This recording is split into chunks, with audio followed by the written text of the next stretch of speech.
avec enthousiasme. Parce que comme il est unique, il va accomplir ce qu'il a promis dans la vie ce matin. Yahweh, ma paix,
Amen. Alors nous allons dire, Seigneur, encore une parole. Yes. Amen. Une parole pour un tournant décisif. Laisse avoir que l'Éternel envoie une parole ce matin. Merci Jésus, parce que tu es le Dieu de la parole. Il est écrit, tu leur envoies la parole, et ta parole les libéra, et ta parole les affranchit. Seigneur, merci pour ton affranchissement ce matin. Dans le nom de Jésus, laissons la gloire au Père, laissons l'honneur. Dans le nom glorieux de Jésus-Christ, nous avons ainsi prié. Est-ce pas comme le fortement le Seigneur? On acclame fortement le Seigneur de Dieu. On acclame, on acclame, on acclame.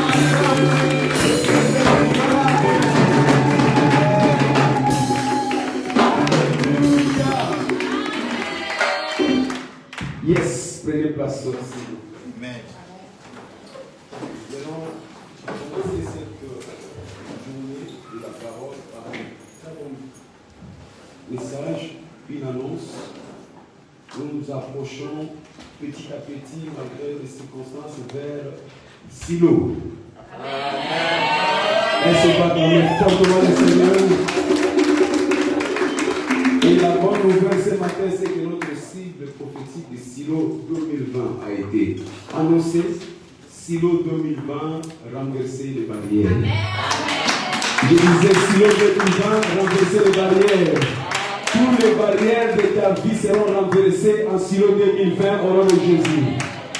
Silo 2020 sera l'émergence de géants, l'émergence de géants qui vont s'émerger au-dessus de tous les obstacles.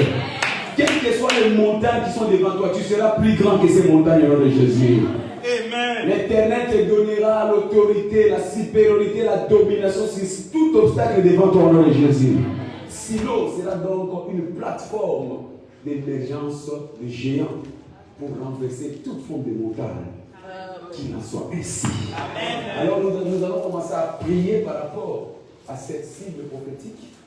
À partir de maintenant, nous allons déclencher les opérations comme d'habitude que nous les faisons sur les réseaux sociaux, les affichages pour les flyers, pour les annonces, afin que Silo 2020 soit l'événement de l'année. Amen. Malgré ce que l'ennemi pensait nous faire croire, nous aurons la victoire en Jésus. Amen. Tous les verdicts, les pronostics que les diables avaient planifiés seront confondus à Silo 2020 au nom de Jésus. Amen. L'Éternel va restaurer son église. Amen. L'Éternel va restaurer son peuple.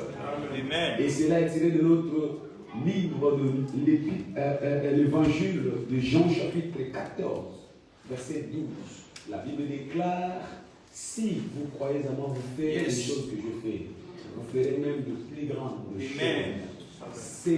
Silo 2020 sera la manifestation de plus grandes choses dans ta vie au nom de Jésus. Des choses que l'œil n'a pas encore vues, des choses que l'oreille n'a pas encore entendues, des choses qui ne sont jamais montées dans les pierres de l'homme. À Silo 2020, ça sera ton partage au nom de Jésus-Christ. Alors si tu es réellement d'accord avec nous, on va acclamer fortement pour Silo 2020 qui aura lieu du 10, 11, 12, 13. Donc la deuxième semaine du mois de décembre. Préparons-nous encore pour notre grande rencontre spirituelle, notre grande montagne de prière, notre grande montagne, l'accomplissement de la parole de Dieu. Et nous sommes dans notre mois de la louange. Nous avons dit que Dieu fait encore de merveilles par le moyen de la louange. Dieu accomplit encore de merveilles par le moyen de la louange.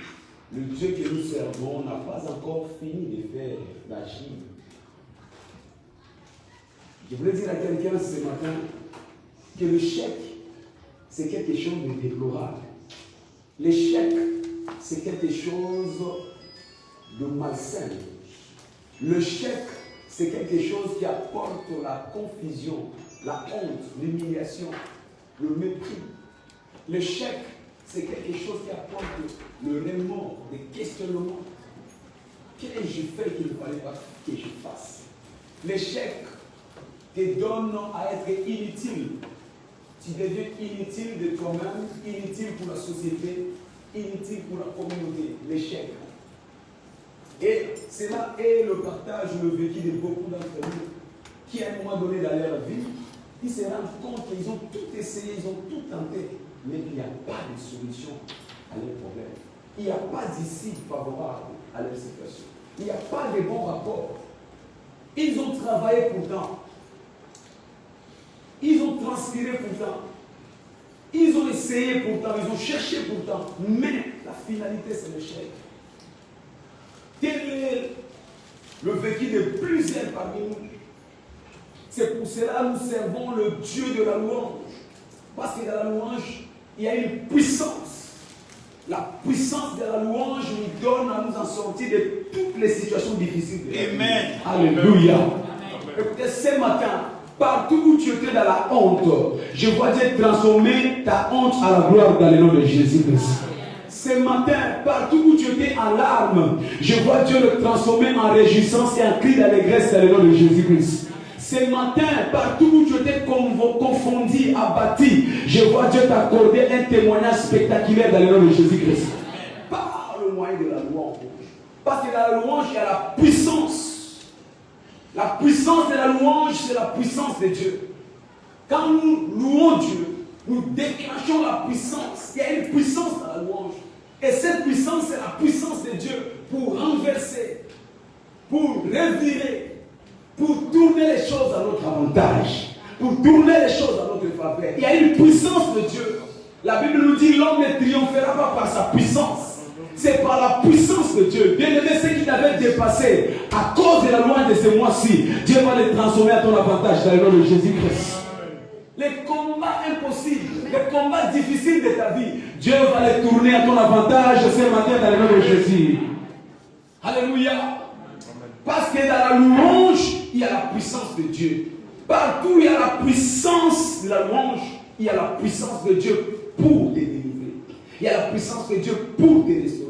Il y a la puissance de Dieu pour te transformer. Il y a la puissance de Dieu pour te rééquilibrer. Il y a la puissance de Dieu pour, je ne sais pas dans quel domaine tu attends un pour de Dieu, mais dans la louange, il y a une puissance pour ton problème. Il y a une puissance pour ta solution. Il y a une puissance pour ta guérison. Il y a une puissance pour ton élévation. Il y a une puissance pour ta faveur. Il y a une puissance pour ta bénédiction. Il y a une puissance, il y a une puissance, il y a une puissance. Alors si c'est la terre dit je reçois. Parce que dans la louange, il y a une puissance qui est libérée. Alléluia. Amen. Chaque chose que Dieu fait, il le fait par le moyen de la louange. Chaque changement que Dieu opère, il opère par le moyen de la louange. C'est pourquoi la louange n'est pas un moment de divertissement. Mais la louange, c'est un moment de revêtement de puissance. Ce n'est pas un moment de nous divertir. À l'église, avant la prédication, on a un moment où nous devons nous relaxer. Ce n'est pas un moment de relax. Ce n'est pas un moment pour combler le vide. Ce n'est pas un moment pour suivre l'horaire planifié. Mais le moment de la louange, c'est le moment où nous recherchons la puissance de Dieu. Le revêtement de la puissance. Alléluia. La louange transforme nos plaies. La louange transforme nos souffrances. La louange transforme nos maladies. La louange, il y a une puissance dans la louange. Chaque fois que tu invoques Dieu par la louange, il y a des choses étranges, des choses insolites qui s'opèrent. Ce matin, ça sera ton cas dans le nom de Jésus. Des choses étranges, insolites, sera ton partage dans le nom de Jésus. Des choses que tu ne pourras pas expliquer. Des choses que l'homme ne pourra pas expliquer. Des choses que la science ne pourra pas expliquer. Des choses que la réalité humaine ne pourra expliquer. Mais ce sont des choses qui en sortent quand nous sommes engagés dans une louange terrible. Amen. Alléluia. Écoutez ça, peuple du Seigneur. Beaucoup de gens connaissent la prière. Mais beaucoup ou peu de personnes ne connaissent pas la puissance de la louange. Si on demande à tout le monde de la prière, facilement ils te disent oui quand tu as des problèmes, prie. C'est d'ailleurs ce qui a fait que la question se pose, où est-ce que tu pries? Les gens ont tendance à croire que l'église, c'est l'endroit de la prière. Où est-ce que tu pries? Alors que je suis en train de dire à quelqu'un qu'il y a des choses que la prière ne peut pas, des fois, accomplir. Il y a des réponses que des fois la prière ne peut pas te donner. Mais il n'y a aucune situation qui ne puisse résister à la puissance de la louange. Parce que la louange, c'est demander, plaider, s'approcher. La prière, c'est s'approcher de Dieu par la prière. Demander à Dieu, plaider à Dieu, afin que les anges descendent pour nous donner des réponses. Mais quand nous parlons de la louange, c'est l'invocation de Dieu. C'est lui qui loue, il invoque. Il invoque afin que Dieu descende à son problème. La louange, c'est l'invocation de Dieu. Alors que la prière, c'est envoyer des requêtes. Donc je peux conclure que la louange est au-dessus de la prière. Si donc on doit poser bonnement la question, on dira où est-ce que tu loues Dieu? Où est-ce que tu loues Dieu? Alléluia. Amen. La question qui devait te poser, où est-ce que ta famille loue Dieu?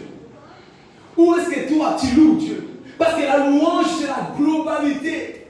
Et la prière, et le jeûne, et la parole, tout est enfoui dans la louange.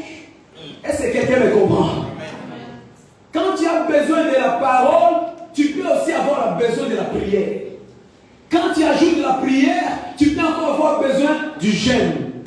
Mais quand tu loues Dieu, cela renferme et la parole, et la prière, et le jeûne, la puissance explosive de Dieu, la bombe atomique de Dieu. Et je déclare ce matin, aucune puissance qui tient devant les systèmes encore dans ta vie au nom de Jésus-Christ. Parce que tu invoques le Dieu de la louange. Alléluia. Beaucoup connaissent la prière et pourtant notre niveau de la compréhension de la louange fera la différence. C'est pourquoi j'ai dit chaque chose dont nous avons accompli dans ce royaume nécessite une compréhension. Notre niveau de compréhension de tout sujet dans la vie détermine la qualité de notre résultat que nous voulons atteindre. Il y a des résultats que nous n'arrivons pas à atteindre dans la vie parce qu'il nous manque seulement la compréhension. Sans compréhension, tu ne peux pas expérimenter le profondeur de Dieu. Dans Matthieu chapitre 13, verset 23, la Bible déclare, parlant de la compréhension, c'est lui qui a laissé la sémence dans la bonne terre et c'est lui qui attend la parole, comprend, attend, comprend, attend, comprend. Écoutez, tu peux entendre la parole, mais si tu n'as pas la compréhension de la parole, cela ne produira pas de gains, de profits dans ta vie. Attends et comprends. C'est une chose d'entendre. Pendant que je parle, il y a beaucoup qui attendent. C'est une chose quand on dit qu'on va louer Dieu. Tout le monde attend, on doit louer Dieu. Mais ça n'est une autre chose de comprendre le mystère de la louange. Tu peux bouger ton corps parce qu'on t'a recommandé de bouger le corps. Mais est-ce que tu as la compréhension de ce que tu bouges le corps? Tu peux chanter à haute voix, même crier, pousser des cris de joie. Mais si tu n'as pas la compréhension de ce que tu fais, tu pousses des cris de joie, tu n'auras pas le profit. La compréhension. La compréhension. C'est lui qui a reçu la sémence dans la bonne terre. C'est celui qui attend la parole et la comprend. Comme conséquence, il porte des fruits. Chaque fois que tu as la compréhension, tu produiras des fruits. Tu produiras des preuves. Tu produiras des manifestations. Au ce matin, toi, tu ne manqueras pas de preuves de Dieu dans ta vie au nom de Jésus-Christ. La louange t'amène toujours des preuves de Dieu. Là où il y a la louange, il y a le preuve de Dieu. Il porte des fruits. Une graine en donne 100, et un autre en donne 60, et un autre donne 30. Pourquoi? À cause de la compréhension. Quand tu as la compréhension, tu produiras. Quand tu as la compréhension, ta compréhension détermine la taille de ta production. Ta compréhension détermine le niveau de ta production. Si jusqu'à ce jour tu ne produis pas encore, c'est parce qu'il te manque la compréhension spirituelle sur la louange. Si jusqu'à aujourd'hui tu n'as pas de preuves à montrer dans ton quartier, dans ta famille, c'est parce qu'il te manque la compréhension de la louange. Si jusqu'à aujourd'hui le diable continue encore à à te gratter, à t'écraser, à te briser. C'est parce qu'il te manque la compréhension de la louange. Une fois que la louange arrive et que nous avons la compréhension, cela ne nous laisse pas indifférents. Cela change notre vie. Merci Seigneur Jésus-Christ. Alléluia.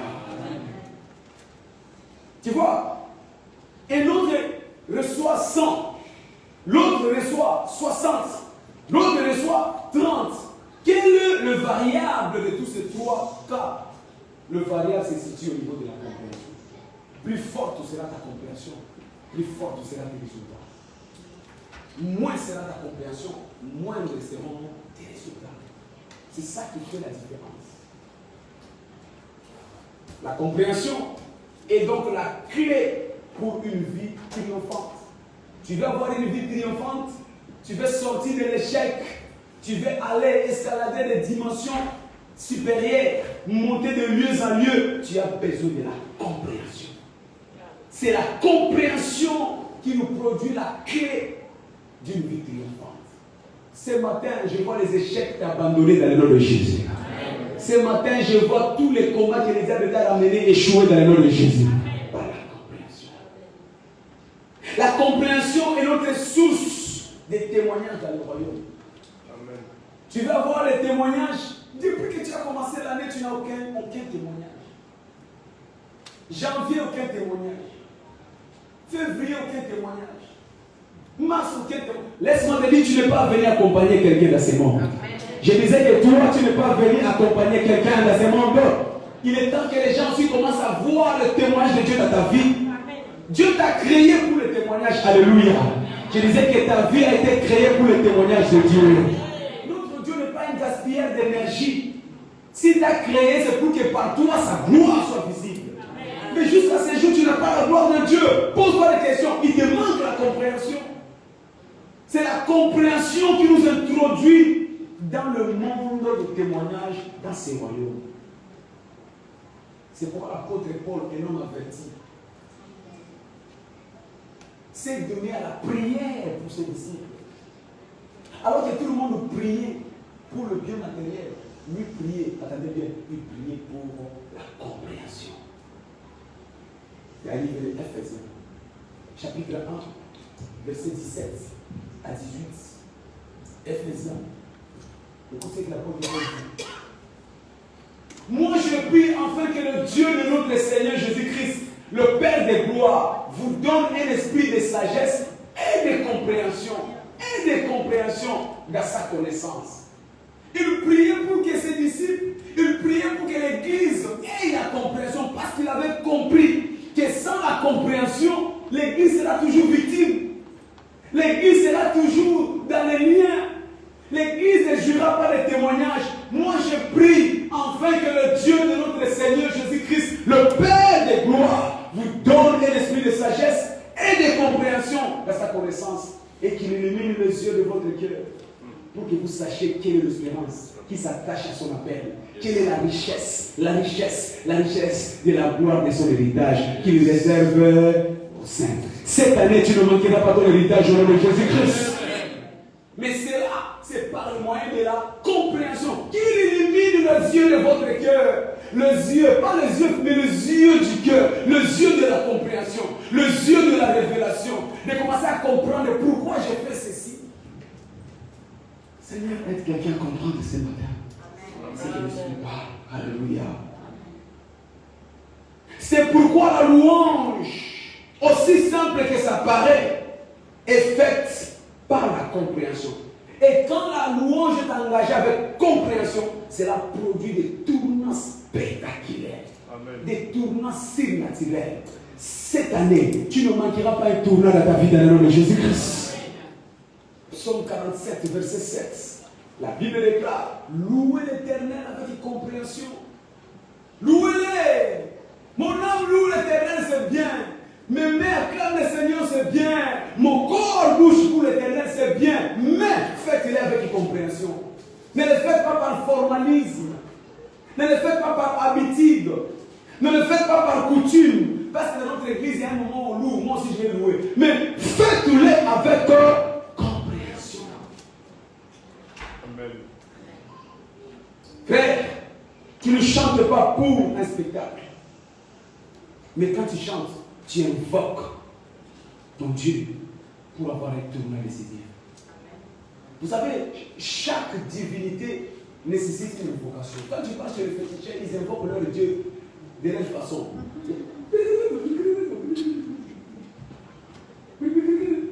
Quand tu pars chez les occultistes, les francs-maçons, ils invoquent aussi leur Dieu. Des fois, ils sont habillés bizarrement là. Quand tu vas chez les bouddhistes, eux aussi, ils invoquent leur Dieu.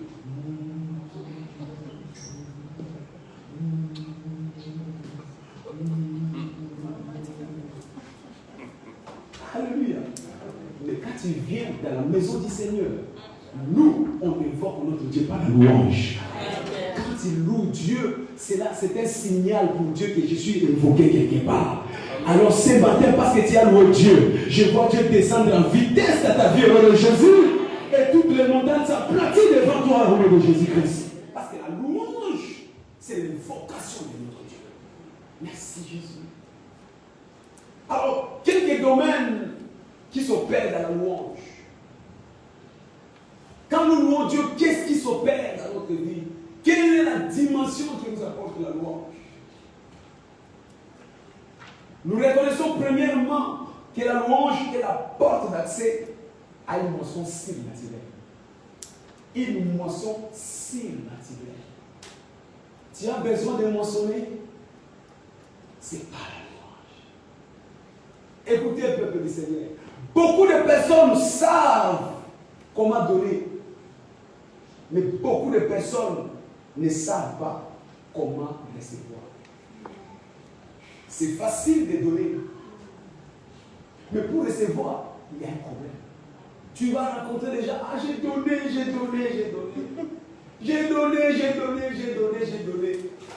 Mais pour recevoir, il ne sait pas comment recevoir. Or, il est écrit, tel donne libéralement, tel il reçoit. Alors pourquoi donner c'est facile, mais recevoir c'est devient compliqué? Telle est la question que nous devions nous poser ce matin. Alléluia. Beaucoup de personnes, leur vie de donner est devenue lourde. La Bible dit, mieux vaut la fin d'une chose que son commencement. Tu donnais bien dans le passé. Maintenant tu ne donnes plus. Tu vois tout ce que tu avais donné, tu l'as perdu. Tu as un fardeau à cause de ce que tu n'as pas récolté. C'est pourquoi la louange est l'instrument de Dieu pour la moisson. Beaucoup de personnes attendent encore les moissons. Beaucoup de personnes sont encore en retard par rapport à leur récompense, par le manque de la louange. Si ta moisson tarde, si ta moisson est encore en retard, c'est à cause de ton manque de la louange. Psaume 67, verset 6 à 8. La Bible déclare, le peuple te loue, ô Dieu. Tout le peuple te loue. Et la terre produit. Et la terre produit. Donc la louange, c'est un moyen spirituel de Dieu pour provoquer la production, pour provoquer la récompense, pour provoquer la moisson, quelles que soient les circonstances, que le diable le veuille ou pas, que la nature le veuille ou pas, malgré la sécheresse. Mais quand tu loues Dieu, la terre est obligée. La louange commande donc la productivité. Là où il y a la louange, il y a le commandement de Dieu pour la productivité. Là où il y a la louange, il y a les commandements de Dieu. C'est un ordre. Tu ne peux pas rester main vide. Tu ne peux pas rester main réduite. Parce que la louange oblige les choses à se produire favorablement pour toi. C'est pourquoi je déclare ce matin, fini le cycle de la sécheresse à ta vie. L'ère de la moisson a sonné finalement pour toi dans le Jésus-Christ. Parce que la louange oblige la moisson. Oblige la terre à produire. Il dit, Dieu notre Dieu nous bénit.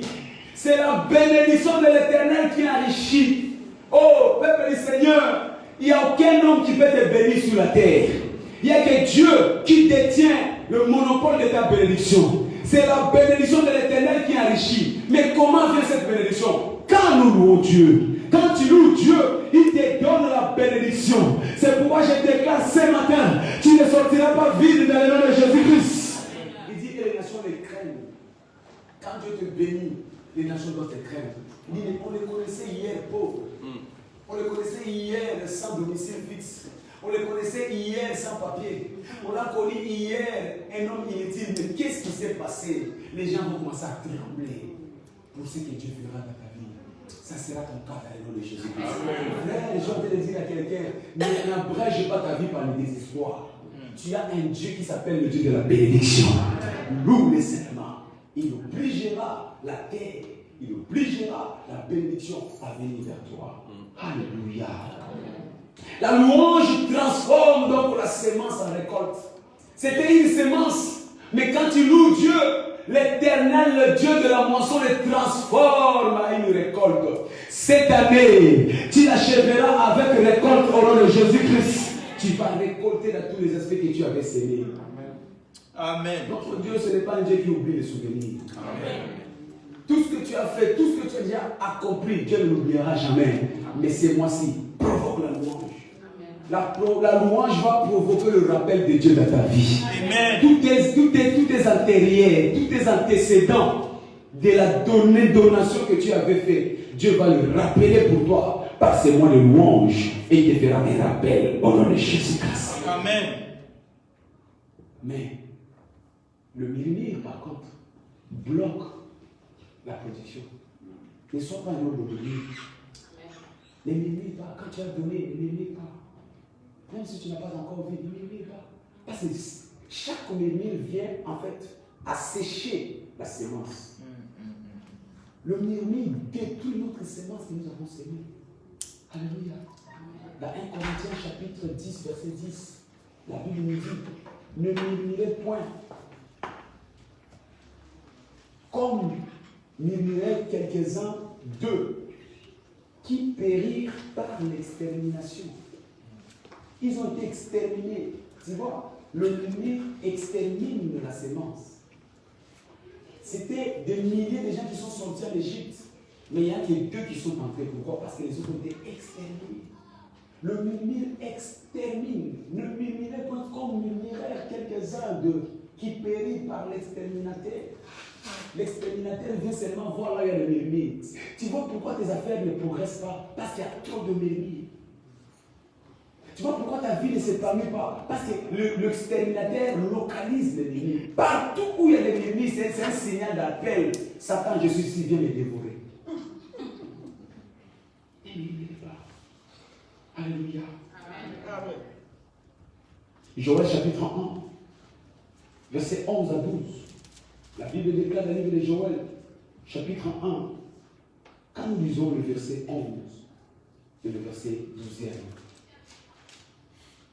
la Bible dit,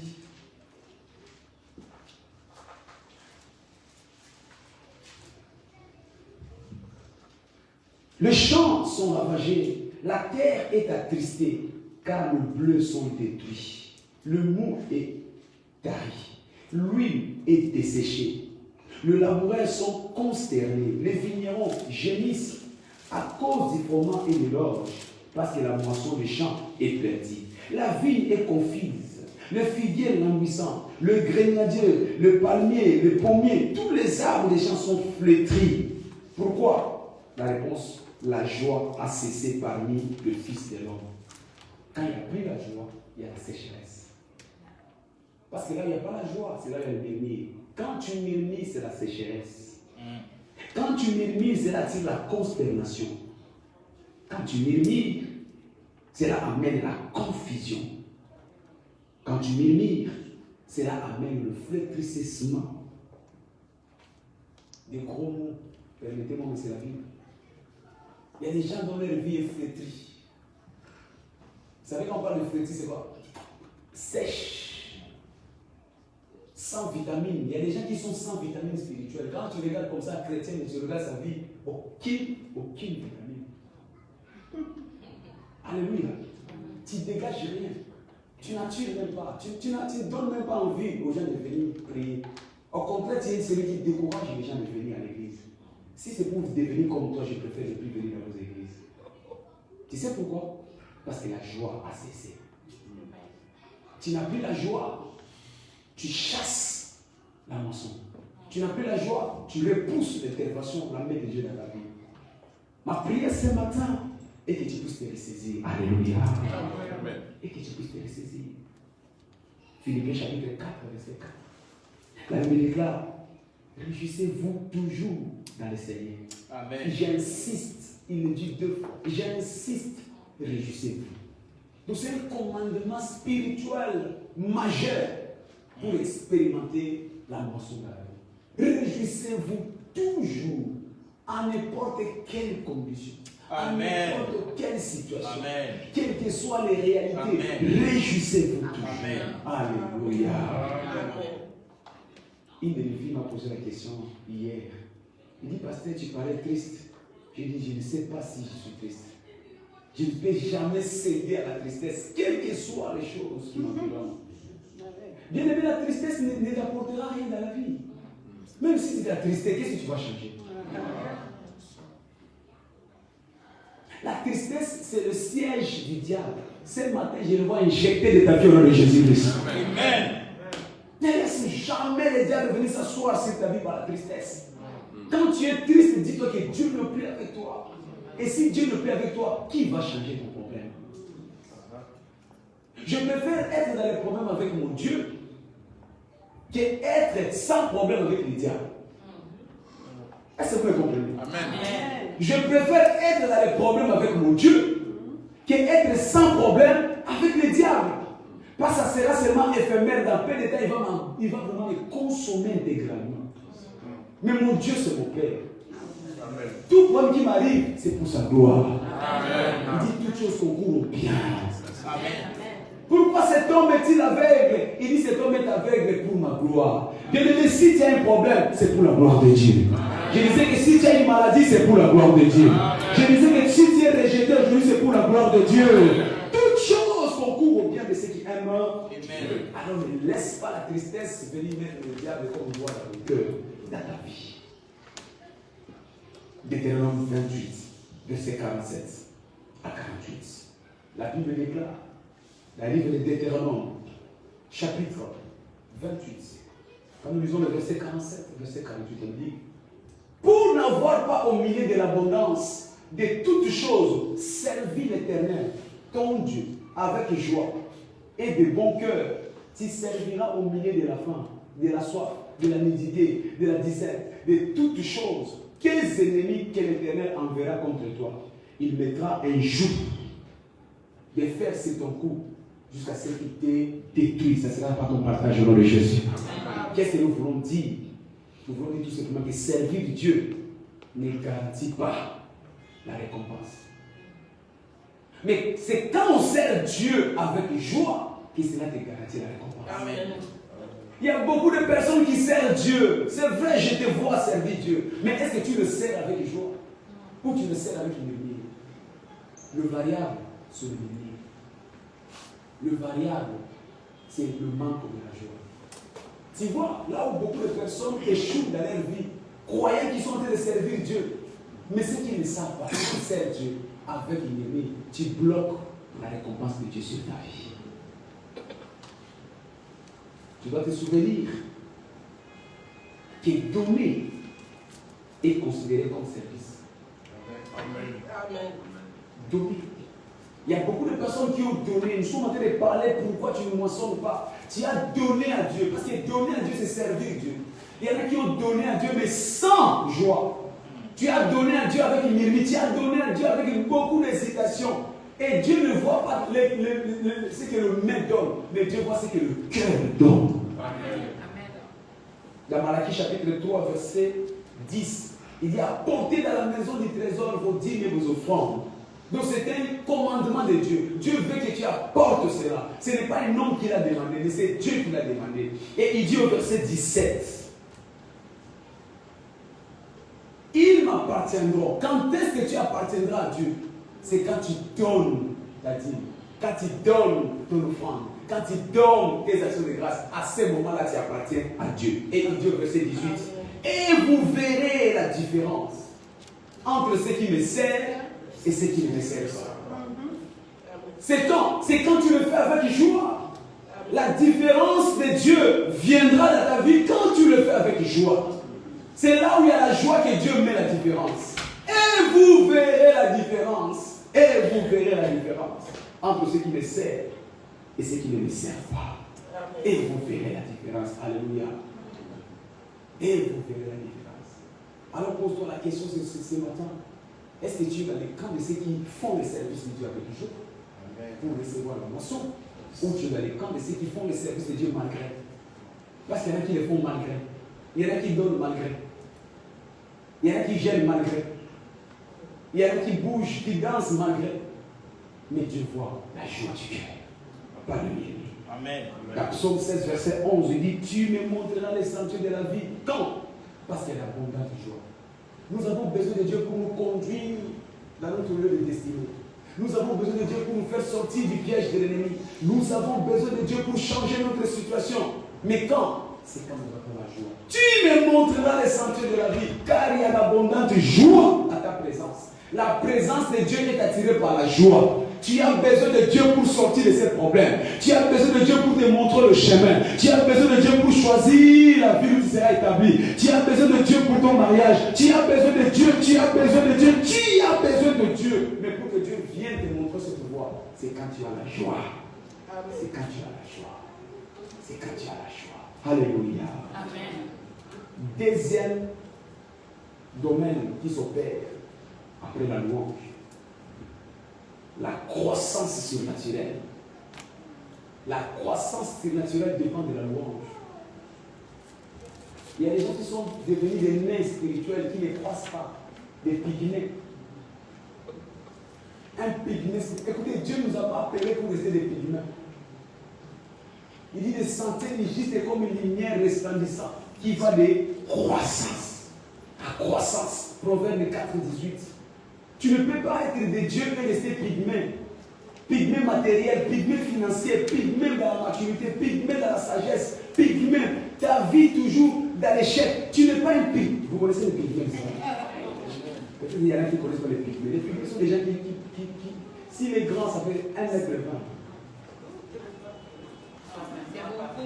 C'est beaucoup. Hein? C'est 1,20 m. Ils ont pris 1,50 m. C'est le plus grand. Le plus grand 1,20 m. Sinon, c'est des 1,10 m. Ou des fois 1 m.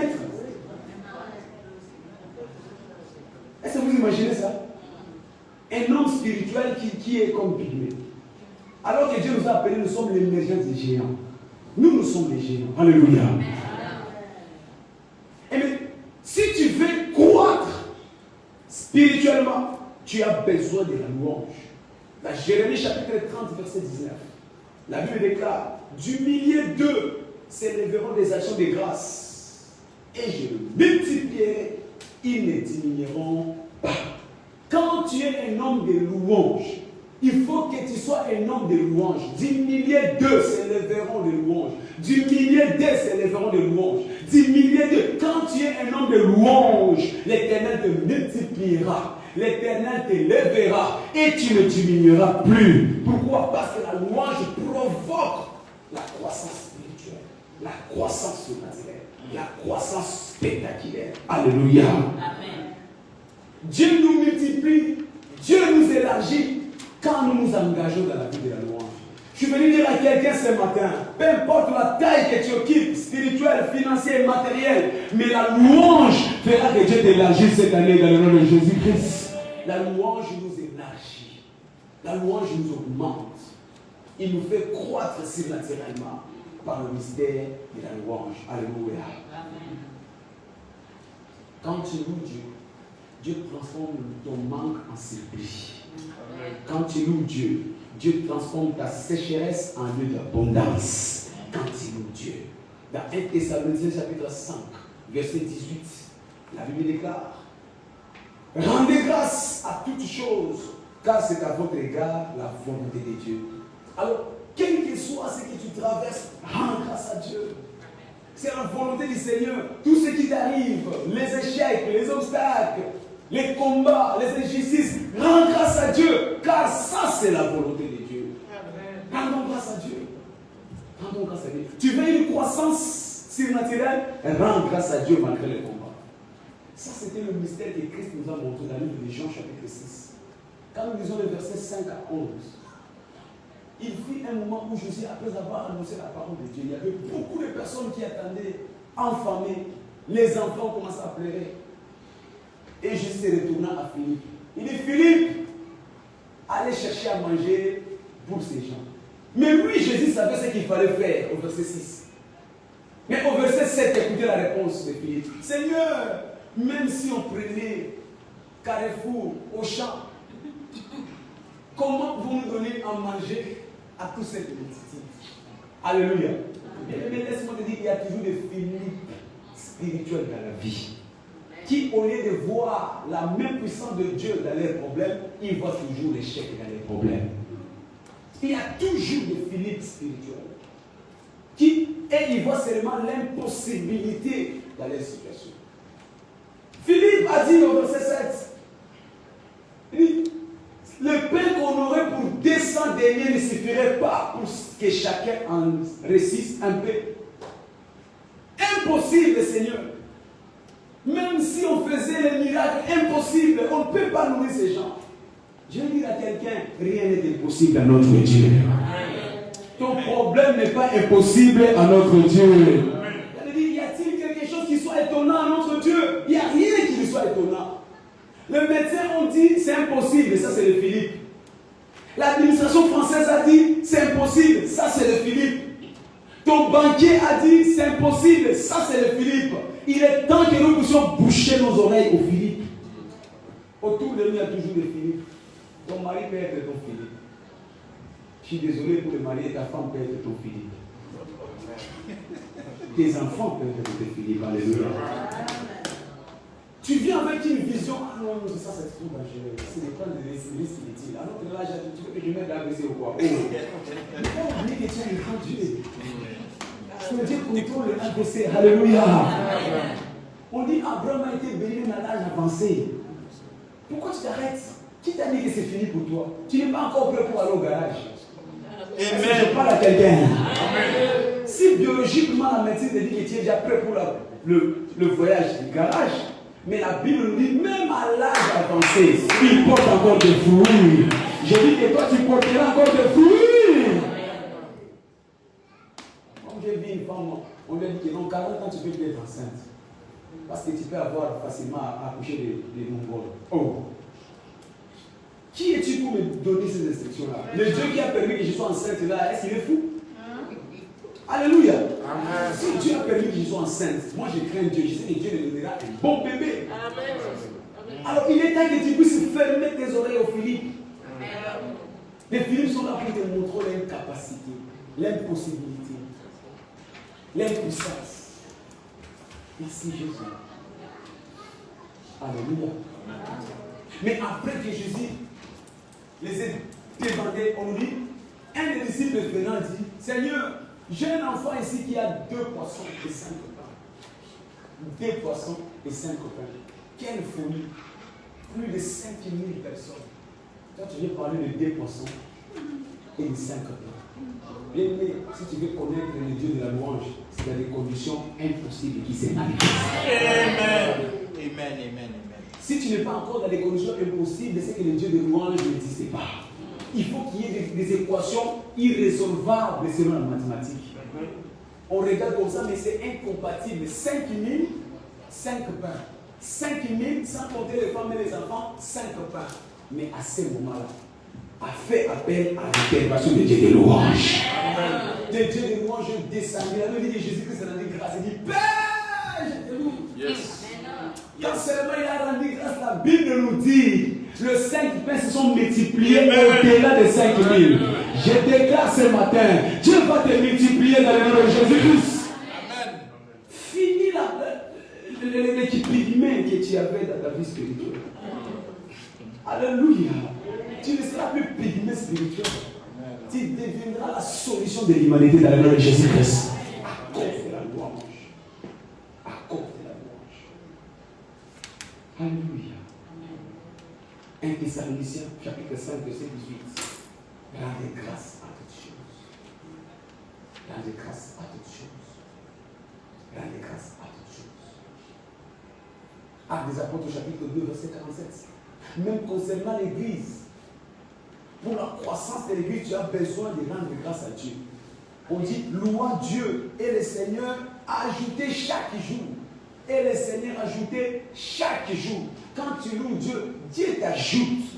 La louange fait que Dieu t'ajoute, t'augmente, t'améliore. Nos églises ont besoin seulement de louer Dieu. Quand tu vois, malgré le Covid, nous traversons le moment de turbulence, ce n'est pas le temps de s'inquiéter. C'est le temps de louer Dieu. Amen. De louer Dieu. Oh Seigneur, est-ce qu'ils vont venir à l'église? Non, ce n'est pas toi qui fais venir les gens à l'église. Amen. Est-ce que je parle à quelqu'un? Amen.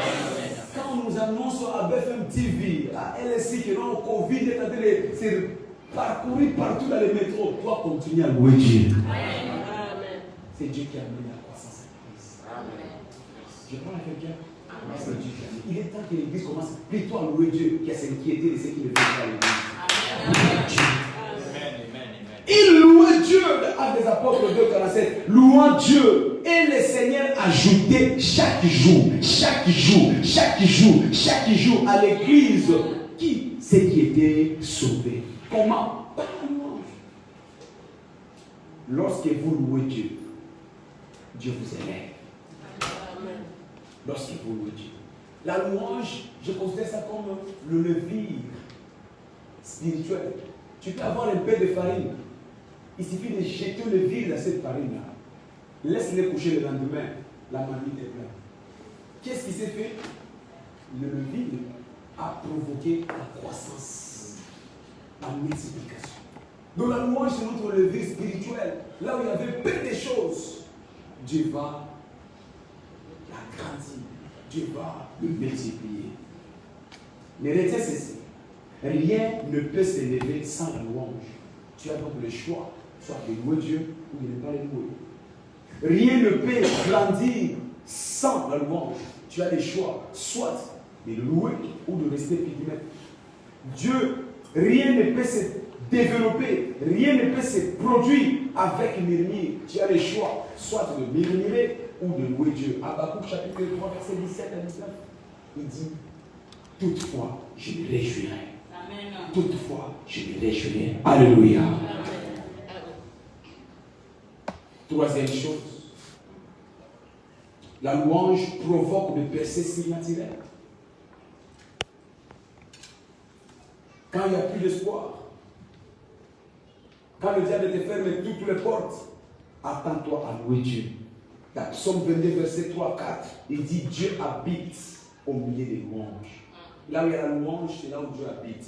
Appelle Dieu dans le désespoir. Appelle Dieu là où il y a des fermetures des portes. La présence de Dieu va briser les portes devant toi. Amen. La présence de Dieu va chasser le désespoir devant toi. Alléluia. Amen. La louange vous transforme à une entité de percée sans bruit. De percée sans bruit. De percée sans bruit. Tu n'as même plus besoin de crier. Même devant la mer, Israël n'a pas crié. Mais la présence de Dieu a fait que la mer a reculé. Sans bruit. Quand tu loues Dieu, toute opposition devant toi va te céder le passage sans bruit. Quand tu loues Dieu, ce qui t'a affligé, ce qui a affligé les autres, va commencer à trembler devant toi dans le nom de Jésus-Christ. Et la dernière chose, qu'est-ce qu'il y a dans la louange?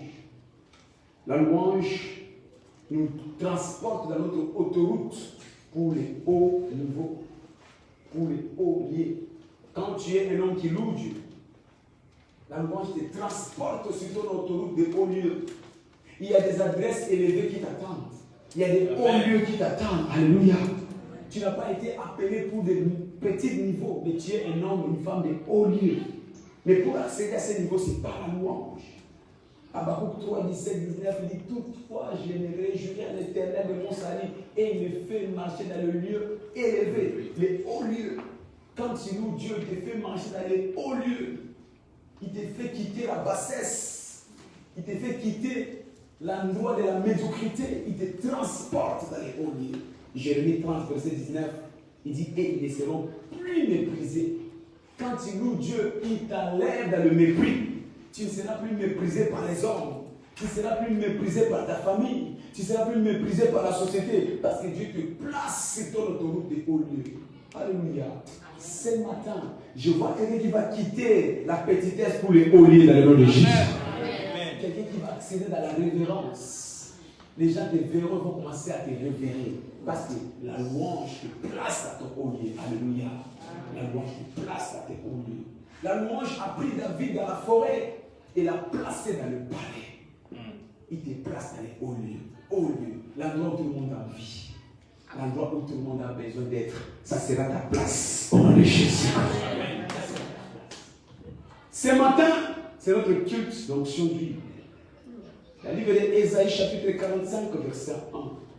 La Bible déclare, la livre d'Ésaïe, chapitre 45, verset 1. Ainsi, dit l'Éternel à son serviteur, à son oint, Cyrus, qu'il tient par la main, pour terrasser les nations devant lui, et pour relâcher la ceinture du roi, pour lui offrir les portes, afin qu'elles ne soient plus fermées. Ainsi parle l'Éternel à son oint. Qui est oint? C'est celui qui a l'onction. Quand l'huile descend sur ta tête, cela te remplit d'onction. Ce matin, je vois quelqu'un que Dieu va oindre dans le nom de Jésus-Christ. Et l'onction va briser toutes les portes qui étaient fermées devant toi. Ainsi parle l'Éternel à son oint, à Cyrus qu'il tient par la main, pour terrasser les nations devant lui. Toutes les nations sataniques qui étaient devant toi. Je les vois terrasser ce matin dans le nom de Jésus-Christ. Pour relâcher la ceinture du roi, pour ouvrir les portes. Quelles que soient les portes que l'ennemi a fermées devant toi, par l'onction, je les vois être brisées dans le nom de Jésus-Christ. Alors qu'est-ce qu'il y a dans l'onction? Première chose, il y a la guérison. Dans l'onction, il y a la guérison. Quand l'onction descend dans la vie d'une personne, cela lui enlève toute puissance des maladies. Parce que l'onction contient la puissance de la guérison. La puissance de la guérison. Puissance contre puissance. Ce matin, toute puissance des maladies, je les vois paralysées dans le nom de Jésus-Christ. La maladie que tu as ramenée ce matin, je les vois avorter dans le nom de Jésus-Christ. La maladie familiale, la maladie héréditaire, je les déclare condamnées ce matin dans le nom de Jésus-Christ. Parce que l'onction renferme la puissance de la guérison.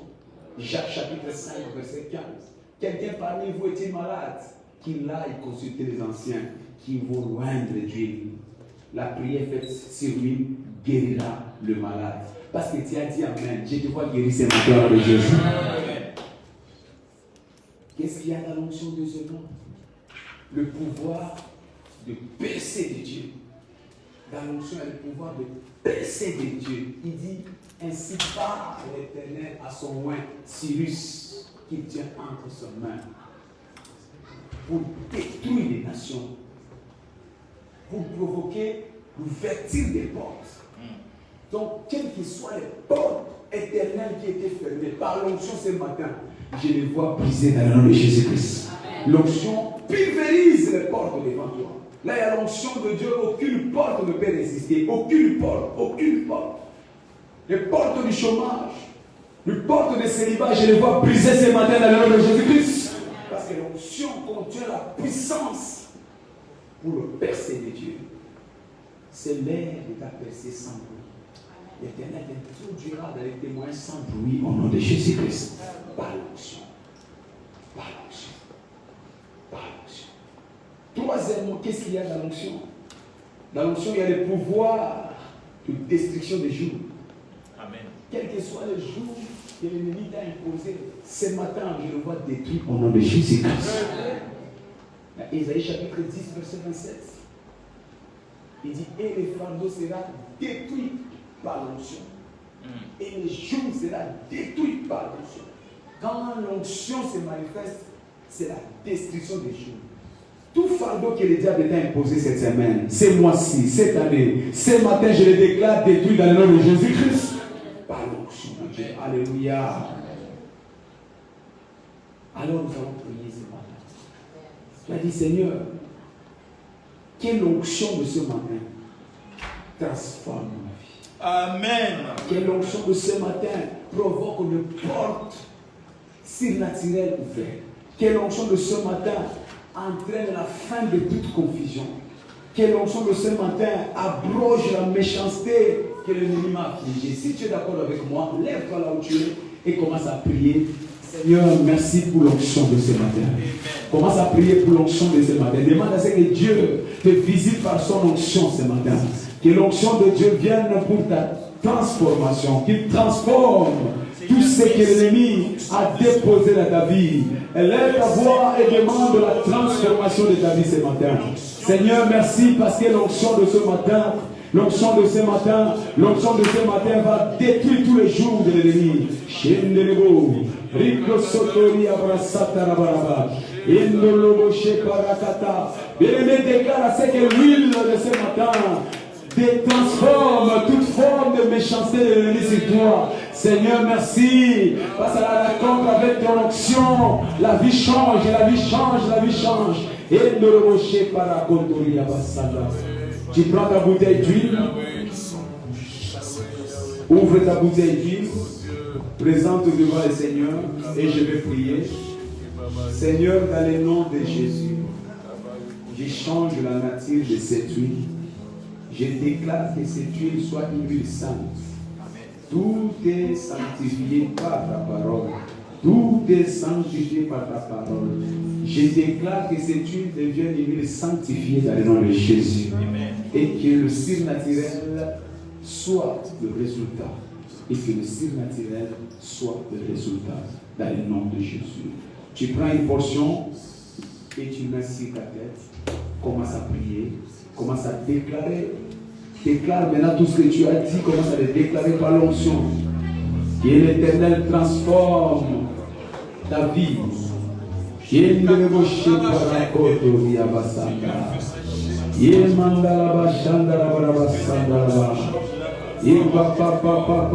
Seigneur, merci. Merci parce que cette onction provoque des portes ouvertes surnaturelles. Des portes ouvertes surnaturelles. Merci parce que cette onction entraîne la fin de la confusion. Cela entraîne la fin de la confusion. Merci Jésus. Parce que cette onction annule la méchanceté de l'ennemi dans ma vie. Au nom de Jésus. La méchanceté est abrogée ce matin dans ma vie. Dans le nom puissant de Jésus-Christ. Nous avons ainsi prié. À partir de maintenant jusqu'à la fin de cette année 2020, tu ne connaîtras plus la tristesse dans ta vie au nom de Jésus-Christ. Toute circonstance qui a mené le murmure dans ta vie, ce matin je le vois avorter au nom de Jésus-Christ. L'Éternel t'établit comme une plantation de l'Éternel pour sa gloire ce matin au nom de Jésus. Chaque fois qu'on parlera de toi, chaque fois qu'on citera ton nom, ça sera la référence de la gloire de Dieu dans le nom de Jésus-Christ. Ta maison sera la représentation de la gloire de Dieu au nom de Jésus-Christ. Tes activités professionnelles financières vont refléter la gloire de Dieu au nom de Jésus-Christ. Alléluia. À partir de maintenant jusqu'à la fin de cette année, la maladie ne te localisera plus dans le nom de Jésus. Par l'onction ce matin, tu es vacciné contre toute assaut du diable dans le nom de Jésus. Il dit toute arme forgée contre toi sera nulle et sans effet. Parce que tu es loin de l'Éternel. Je déclare que toute arme de l'ennemi est sans effet dans ta vie au nom de Jésus-Christ. Il dit toute langue qui se lèvera contre toi sera condamnée. Par l'onction de ce matin, je déclare que toute langue qui se lèvera contre toi retourne à l'extrémité au nom de Jésus-Christ. Toute malédiction préparée contre toi retourne à l'extrémité au nom de Jésus. Qu'il en soit ainsi. Par l'onction de ce matin, tous les laboratoires seront consumés par le feu. Notre Dieu, c'est un feu dévorant. Par l'onction de ce matin, par 12 ans fait de réunion contre ta vie, je déclenche l'opération fait de l'Éternel au nom de Jésus. Lève ta main. Lève ta main. Commence à proclamer le feu de l'Éternel dans les camps de tes adversaires. Proclame le feu ce matin. Que l'onction de ce matin renvoie le feu dans les camps de tes ennemis, dans les camps de tes spectateurs. Renvoie le feu. Qu'il voit le feu. Qu'il voit le feu. Renvoie le feu dans les camps de tes ennemis. Ceux qui se sont levés contre toi, renvoie le feu. Renvoie le feu.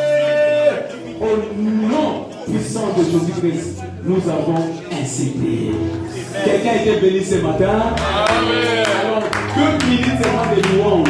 2 minutes. Fais-les avec foi. Fais-les avec autorité. Parce que Dieu va descendre et il va confondre tes ennemis dans le nom puissant de Jésus-Christ. Amen. Amen. Amen.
Je rappelle rapidement les programmes de notre culte.